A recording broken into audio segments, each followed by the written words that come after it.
So we have another property for sale. It is 200 square meters clean title for a package price of 3 million pesos. Negotiable. Uy, kamahal ba? Maingon tayo. Mahal ba? 200 square meters din 3 million pesos. Actually, dili na siya matawag og mahal.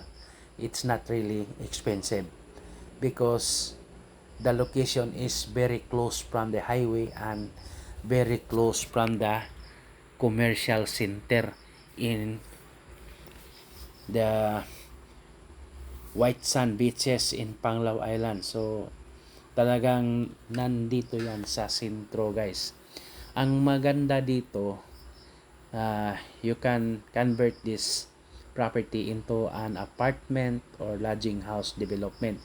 Kasi marami dyan mga backpackers o yung mga travelers na ano lang, gusto lang makamura kasi medyo mahal yung nasa ano talaga, nasa sentro.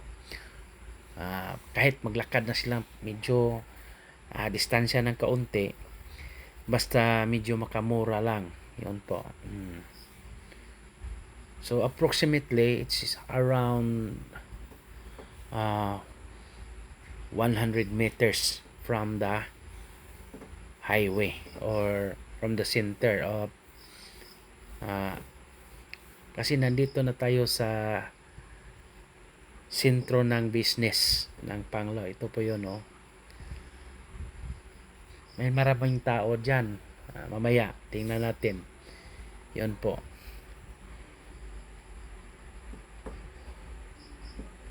So ito lang ang pinakamalapit, guys, at walang iba na for sale na ganyan.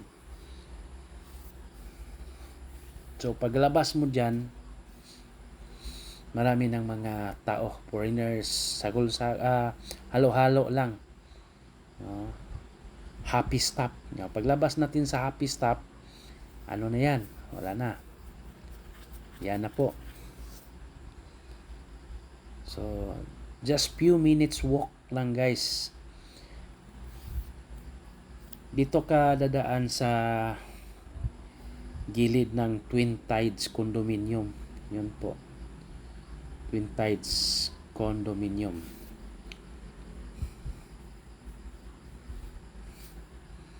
So diyan tayo dumaan. May van pumapasok. Parang one way road lang siya, pero kadalasan ganyan talaga kasi parang nung unang panahon kasi maliit lang yung binigay ng mga lot owners na road right. Pero ngayon standard naman tayo ngayon, 6 meters na talaga. Ito na po, nandyan na tayo sa sentro. So dito makikita natin yung Twin Tides, yung sa yung ito po yung Twin Tides Condominium. So noong yan, binibenta pa yan, naka sold out ako ng isang unit dyan. According to the broker coordinator, it is around 600 meters from the shoreline. So ito po yun, mga galing sa beach yan. So meaning if we add that to yung binibenta natin, more or less nasa 700 to tingnan natin mga 7 to 800 meters away from the shoreline. So malapit lang talaga, guys. Kaya yun ang presyuhan. Ito na po yung sentro, guys. Ito pong tinatawag lang Tawala Panglao.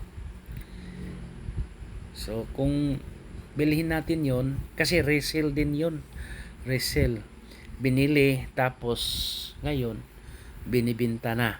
So yan talaga mangyayari. So ito po yung talaga sentro. Marami ng mga naliligo dyan. Maano lang natin, ito papunta sa beach na po ito.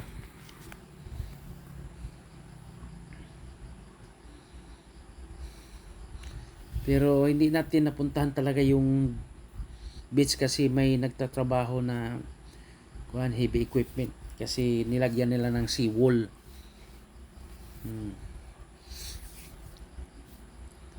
So see,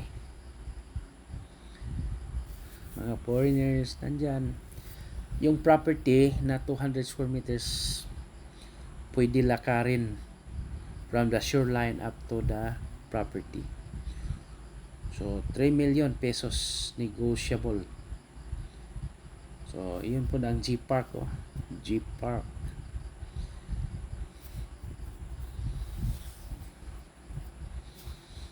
So malapit lang talaga guys. Few minutes drive from airport and approximately 20 minutes drive from Tagbilaran City. So for inquiries, just contact me and please like and share or subscribe our YouTube channel. Pero ito na po guys ang masasabi ko lang. Kung gusto mong mag-business ng apartment or lodging house, yun po, ito po yung 200 square meters. It's a clean title for 3 million pesos negotiable. So ganyan po nangyayari, no. Ito na po yung shoreline sa Aluna Beach. Ito na po yung Aluna Beach.